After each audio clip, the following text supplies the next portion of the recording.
So the Ace Pro 2 has been out for some time now, and I really put this camera to the test to find out if this camera is worth buying in 2025 if you're looking for your first or your second action camera. I also want to say that even though I worked with Insta360 in the past, like on my X4 release video, this video is not sponsored and it's only going to be based on my own personal experience and my honest thoughts on the Insta360 Ace Pro 2. So in today's video, I want to share my long-term 3 months later review and hopefully help you decide whether or not this is worth buying. As you may know, I do a lot of different stuff with these action cameras, everything from motovlogging to traveling, hiking, freediving, vlogging. I even use these action cameras to create the majority of these videos that I upload here on this channel. So I would say an action camera is a huge part of my life and something I use on a regular basis. I recently made a video on the Action 5 Pro as well, where I talked about certain key features on the Action 5, which makes that a really good camera as well.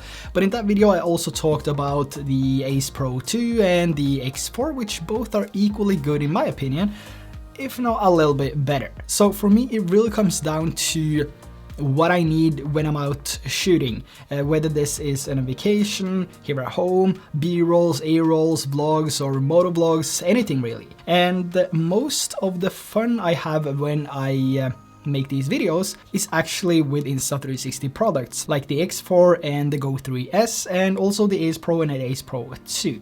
And what I really like about the Ace Pro 2, for example, is the amazing low light videos I get, which is something I won't get with the Action 5 Pro, even though it has a low light feature. It's not as good as the one on the Ace Pro 2, and I'm also not getting the low light capabilities on the GoPro 13 or the X4. But of course the Pocket 3 do have amazing low light capabilities as well, but I'm also limited when using this. It's not waterproof or water resistant, so if it starts raining, I better get that umbrella fast, otherwise it might get damaged. What I mean is to have a camera that captures amazing low light videos, amazing videos in daylight, and is waterproof down to 10 meters and has features like clarity zoom and a super wide 157-degree field of view without additional accessories kinda makes it a no-brainer to me. And talking about low light, I recently renovated the whole studio here, which you can see here behind me, and a lot of you have seen that video, but if you haven't, I recommend checking out that video down below. But basically, to capture the whole process of renovating this studio,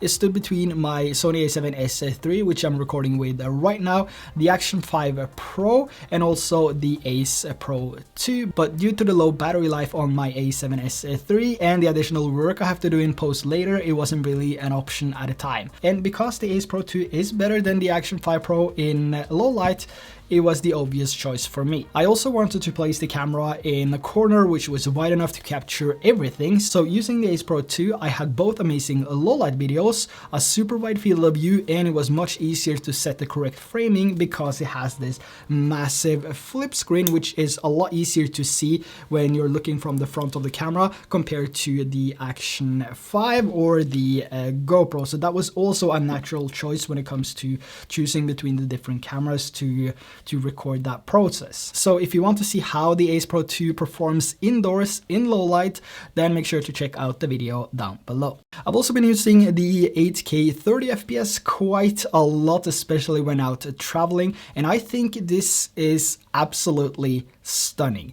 Not something I would use for motovlogging, for example, or anything other fast-paced activity, because the files gets fairly large, and when I ride my motorcycle, I usually record longer videos. But to capture something short here and there from my vacation is definitely something I'll keep doing. In my opinion, the quality is hands down impressive. As for traveling, the X4 is still my obvious choice because it records everything, and I don't know how many times I said it, but I think everyone should have a 360 camera. It's so much fun, and the only thing you need to do is to pull the trigger and you will always hit. That's the good thing about a 360 camera. However, since the X4 is not the greatest underwater camera, I mean, it is really good, but over the months of owning the Ace Pro 2, I see myself using this as my main water camera. Mainly because the Ace Pro 2 has 2 dedicated processing chips, which means that the camera will automatically process the footage inside the camera to optimize the image, which means that I get high quality underwater shots without having to spend hours on correcting the videos in post later, which is something I always had to do with a GoPro camera, for example, which is also why I don't really use GoPros anymore. Even though it looks good in daylight, the GoPro is more or less useless in the water on sunsets and sunrises unless you want your face to look like an orange and the background to look greenish. Just look at these side-by-side shots with the Ace Pro 2 and the GoPro Hero 13. Both are using the exact same settings. The white balance is set to auto and it just doesn't look good in my opinion. When it comes to a visual image quality comparison, we have the Ace Pro 2 shooting 4K 30 with active HDR on. We also have the Action 5 Pro here shooting in 4K 30 FPS, but this one has the normal color profile. And we have the GoPro Hero 13, which is using the standard color profile in 10 bits. So which one do you like more? The Ace Pro 2, the Action 5 Pro, or the GoPro Hero 13? And talking about underwater shots, if you're just like me and you just want amazing videos straight out of the camera without having to go through a list of settings, here's a few clips with the Ace Pro 2, the Action 5 Pro and the GoPro Hero 13. And again, all the cameras are running with auto settings and auto white balance to see which has the most accurate underwater correction at depths between 1 to 3 meters, which is about the average I would say you might use a camera with and without a selfie stick.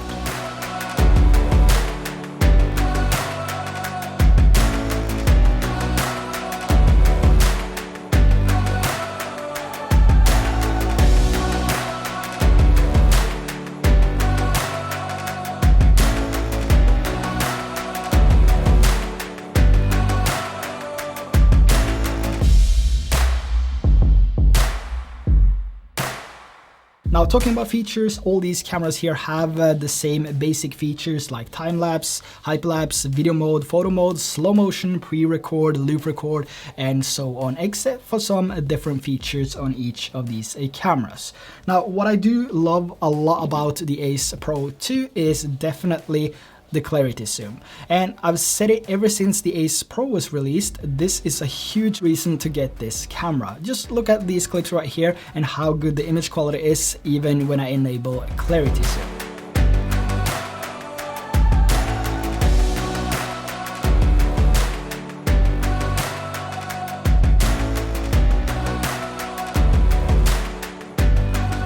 So because the Ace Pro 2 has an 8K sensor, it can crop that 8K video into a zoomed in 4K video without losing much quality. And if you use this in proper daylight, the videos look absolutely stunning. So if you're on the fence of getting the Ace Pro 2, this is a feature you won't regret buying it for.